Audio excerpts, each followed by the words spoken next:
بعض چہرے زمین پر تو گمنام ہوتے ہیں لیکن عرش پہ اللہ کے ہاں وہ اتنے محبوب ہوتے ہیں کہ اللہ جب ان کو اپنے گھر بلانے کا ارادہ کر لے تو پھر کوئی بھی چیز رکاوٹ نہیں بن سکتی اور اللہ ان کے لیے پورے سسٹم کو ہلا کے رکھ دیتا ہے. اور یہ ثابت کیا ہے لیبیا کے محمد عامر قذافی نے، جس کی کہانی اس وقت پوری دنیا کے اندر وائرل ہو رہی ہے. عرب دنیا ہو، یورپ ہو، ہندوستان ہو، ہر جگہ پہ محمد عامر کے تذکرے ہیں کہ کس طرح اس نے پورے سسٹم کو ہلا کے اللہ تبارک و تعالیٰ نے اسے لیبیا سے اپنے گھر بیت اللہ حج کے لیے بلایا. کہانی یہ ہے کہ محمد عامر کا پورا نام محمد عامر قذافی ہے. یہ حج کی تیاری کر کے اپنی فلائٹ کے لیے لیبیا کے ایئرپورٹ پر پہنچتے ہیں تو قذافی نام ہونے کی وجہ سے ان کی سیکیورٹی کلیئرنس میں اتنی دیر لگ جاتی ہے کہ ان کے سامنے ان کے سارے جہاز کے ساتھی گزر کے جہاز میں بیٹھ جاتے ہیں، جہاز کا دروازہ بند ہو جاتا ہے اور جہاز فلائی کر جاتا ہے. تب تک ان کو سیکیورٹی کلیئرنس نہیں ملتی ہے. جہاز جب چلا جاتا ہے ان کو سیکیورٹی کلیئرنس ملتی ہے، لیکن پتہ چلتا ہے کہ جہاز جا چکا ہے تو ان سے گزارش کی جاتی ہے سیکیورٹی حکام کی جانب سے کہ آپ کا جہاز چلا گیا ہے، آپ نئی ٹکٹ کروائیں یا گھر چلے جائیں.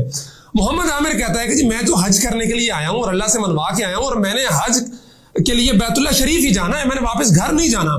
اسی دوران اطلاع آتی ہے کہ وہ جو جہاز محمد عامر کو چھوڑ کے گیا تھا وہ واپس آ رہا ہے کیونکہ اس کے اندر کوئی فنی خرابی ہو گئی ہے. جہاز واپس لیبیا کے ایئرپورٹ پہ لینڈ کرتا ہے.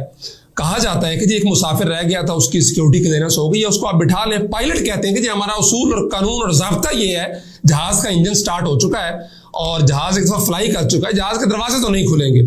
ٹیکنیکل خرابی دور کی جاتی ہے، جہاز ایک مرتبہ پھر چلا جاتا ہے اور عامر سے کہا جاتا ہے کہ بھائی اب تو خدا کا خوف پر چلا جا یار، تیرا جہاز چلا گیا ہے. محمد عامر بھی تو اپنی بات کا پکا تھا، وہ کہتا ہے کہ جی میں حج کے ارادے سے آیا ہوں اور میں نے حج کے لیے ہی جانا ہے، یہاں سے گھر واپس نہیں جانا. اسی دوران پتہ چلتا ہے کہ جی جہاز ایک مرتبہ پھر فنی خرابی کے باعث واپس آ رہا ہے.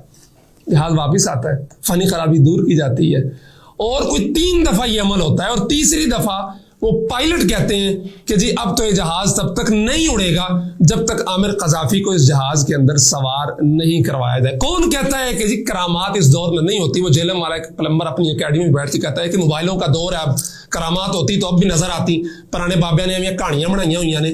یہ کرامات ہے. وہ کیا ہے؟ کرامات اللہ حق.